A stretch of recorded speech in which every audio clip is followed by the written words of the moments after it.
Jadi koordinasi antara pusat dan daerah juga rutin dilakukan. Koordinasi ini juga membahas terkait pengetatan pengawasan lokasi yang berpotensi menimbulkan kerumunan, penegakan disiplin dan pemberian sanksi kepada masyarakat yang masih tidak disiplin juga dalam mematuhi protokol kesehatan. Jadi koordinasi ini selalu kita lakukan.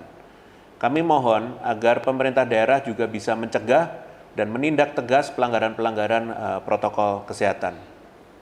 Saat ini pemerintah sedang membahas terkait kebijakan bagi pelaku perjalanan pada libur Natal dan Tahun Baru.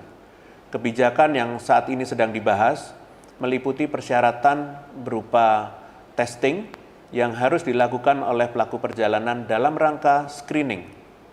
Kebijakan yang akan diambil juga merupakan bentuk antisipasi dan pencegahan terhadap peningkatan penularan yang terjadi.